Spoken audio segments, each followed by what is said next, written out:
ओम नमः शिवाय। भारतवर्ष के पड़ोसी देश नेपाल की राजधानी काठमांडू से लगभग 3 किलोमीटर की दूरी पर बासमती नदी के किनारे बसा हुआ है देवों के देव महादेव को समर्पित पवित्र पशुपतिनाथ मंदिर। भगवान पशुपतिनाथ का मंदिर 2 स्थानों पर स्थापित है, जिसमें से पहला नेपाल के काठमांडू में स्थित है और दूसरा भारत के मंदसौर में स्थित है। नेपाल का पशुपतिनाथ मंदिर विश्व भर में जगत विख्यात है। इस मंदिर को भगवान शिव के 12 ज्योतिर्लिंगों के समान मान्यता प्राप्त है। कुछ धार्मिक मान्यताओं के अनुसार इसे पौराणिक कथाओं में केदारनाथ ज्योतिर्लिंग के आगे का भाग बताया गया है। यही कारण है प्रति वर्ष देश विदेश से हजारों लाखों लोग भगवान शिव के दर्शन करने यहाँ दूर दूर से आते हैं। इस मंदिर की विशेषताओं और लोकप्रियता को देखते हुए संयुक्त राष्ट्र संघ के यूनेस्को में इसे विश्व धरोहर की सूची में शामिल किया गया है।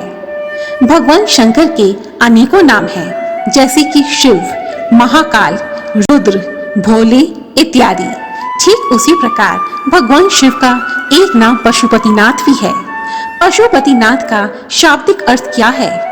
पशु का अर्थ है जीव जंतु या प्राणी, जबकि पति का अर्थ स्वामी या ईश्वर है। इस प्रकार पशुपतिनाथ का अर्थ हुआ समस्त जीवों के स्वामी। भगवान शिव को पशुपतिनाथ कहे जाने के पीछे यह कारण है कि जितना अधिक प्रेम भगवान संसार के प्राणियों से करते हैं, उतना ही अधिक प्रेम वह जीव जंतुओं से भी करते हैं।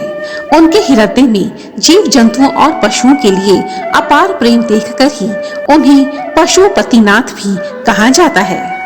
पशुपतिनाथ मंदिर को लेकर ऐसी मान्यता है कि जो भी व्यक्ति इस मंदिर के दर्शन कर लेता है, उसे फिर कभी पशु योनि की प्राप्ति नहीं होती।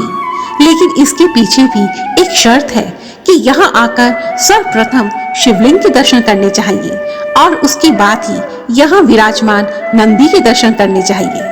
माना जाता है कि सबसे पहले नंदी के दर्शन करने से व्यक्ति को पशु योनि की प्राप्ति होती है। हिंदू धर्म की मान्यताओं के अनुसार 84 लाख योनियों के पश्चात ही मनुष्य योनि में जन्म मिलता है। इस प्रकार इस स्थान पर सच्चे मन से भगवान के दर्शन करके पशु योनि से मुक्ति का वरदान मिल सकता है। पशुपतिनाथ मंदिर की उत्पत्ति कैसे हुई, इस विषय में कई पौराणिक कथाएं प्रचलित हैं, जिसमें से पहली कथा पांडवों से जुड़ी हुई है। कहा जाता है कि अपने बंधुओं की कुरुक्षेत्र में हत्या करने के पश्चात पांडव बहुत दुखी थे, क्योंकि उन्होंने ही अपने भाई बंधुओं का विनाश किया था। इसलिए उन पर गोत्र हत्या का पाप लगा था। अपने आप को इस जघन्य अपराध पाप से मुक्त करने के लिए सभी पांडव बंधु भगवान शिव की खोज में निकल पड़े, ताकि उन्हें इस पाप से मुक्ति मिल सके। लेकिन भगवान शिव नहीं चाहते थे कि इतने जघन्य पाप के पश्चात पांडवों को इतनी आसानी से मुक्ति मिल जाए। इसलिए पांडवों से छिपते हुए भगवान शिव केदारनाथ जैसे दुर्गम स्थान पर चले गए। लेकिन पांडव उन्हें ढूंढते हुए वहां भी पहुंच गए। तब भगवान शिव ने एक भैंसे का रूप धारण किया। पशु का रूप धारण करने के पश्चात भगवान शिव पांडवों से भागकर भैंसों के झुंड में छुप गए। तब भीम विशाल रूप धारण करते हुए पैर फैलाकर खड़े हो गए। सभी पशु उनके पैरों के बीच में से निकलकर चले गए। लेकिन पशु का रूप धारण किए हुए भगवान शिव ने ऐसा नहीं किया, जिससे कि पांडवों को उनके भेद का पता चल गया। और तब अचानक भगवान शिव जमीन में समाते हुए विलुप्त होने लगे। तब भीम ने अपनी शक्ति दिखाते हुए उस भैंस की पूंछ पकड़ ली, जिसके पश्चात भगवान शिव का पशु शरीर कई टुकड़ों में बंट गया, जिसके अलग अलग अंग अलग अलग स्थानों पर प्रकट हुए। पशुपतिनाथ में आकर उनका मस्तक निकला। उनकी पीठ वाला हिस्सा केदारनाथ कहलाया। इस प्रकार अलग अलग धर्म स्थलों की उत्पत्ति हुई, जिन्हें पंच केदार कहा जाता है। इस घटना के पश्चात भगवान शिव पांडवों के दृढ़ संकल्प से और भक्ति से बहुत प्रसन्न हो गए तथा उन्हें सभी पापों से मुक्त कर दिया। दूसरी पौराणिक कथा के अनुसार भगवान शिव ने इसी स्थान पर चिंकारे का रूप धारण किया था और नेपाल के इसी स्थान पर छिप गए थे। कुछ लोग यह मानते हैं कि उन्होंने अपनी निद्रा पूरी करने के लिए यह रूप धारण किया था।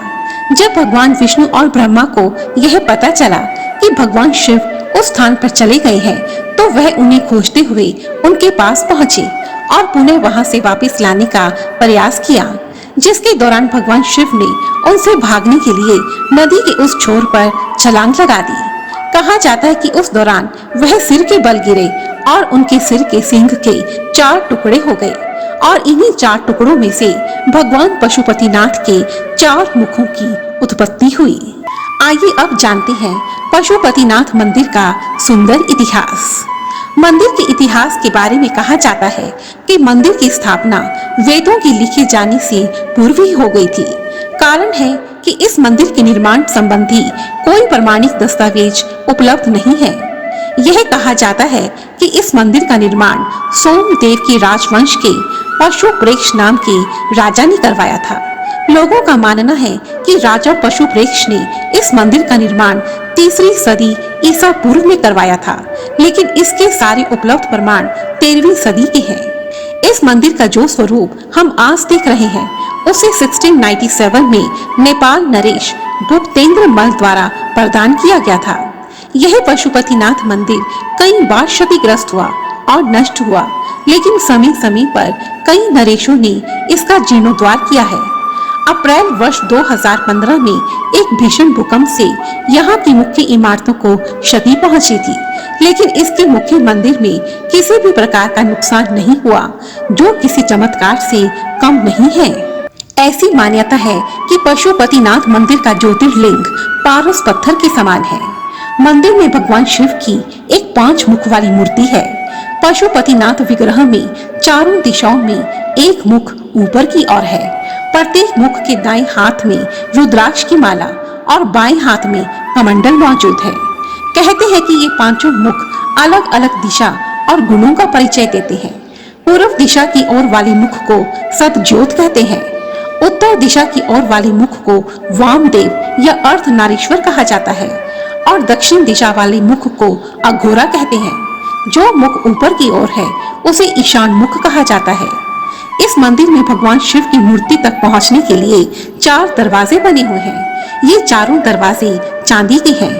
पश्चिमी द्वार के ठीक सामने भगवान शिव के बैल नंदी जी की विशाल प्रतिमा है, जिसका निर्माण पीतल से किया गया है। इस मंदिर में वैष्णव और शैव परंपरा के कई मंदिर और प्रतिमाएं हैं। पशुपतिनाथ मंदिर को शिव के 12 ज्योतिर्लिंगों में से एक केदारनाथ मंदिर का आधा भाग माना जाता है। यह मंदिर हिंदू और बौद्ध वास्तुकला का एक अच्छा मिश्रण है। मंदिर लगभग 264 हेक्टेयर क्षेत्र में फैला हुआ है, जिसमें 518 मंदिर और स्मारक सम्मिलित हैं। मंदिर की द्विस्तरीय छत का निर्माण तांबे से किया गया है, जिस पर सोने की परत चढ़ाई गई है।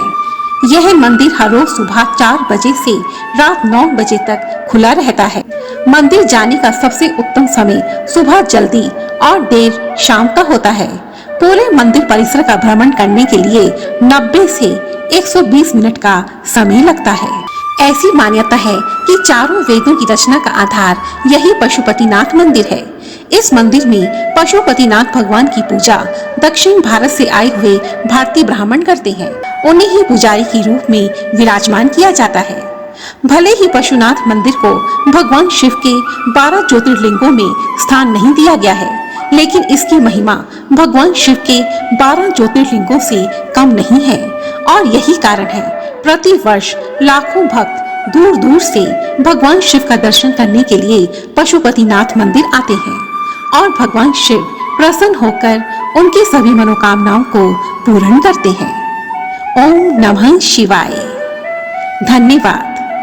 तो आज की इस वीडियो में हमने पशुपतिनाथ मंदिर के विषय में जाना और यदि आपको यह वीडियो पसंद आई है तो प्लीज मुझे कमेंट सेक्शन में जरूर लिखें और मेरी ऐसी ही दूसरी वीडियोस को देखने के लिए रेड कलर के बटन को प्रेस कर मेरे इस चैनल को सब्सक्राइब करें और साथ ही बेल आइकन को भी जरूर दबाएं ताकि मेरी आने वाली सभी वीडियोस की नोटिफिकेशंस आपको टाइम पर मिलती रहे। धन्यवाद। जय माता दी।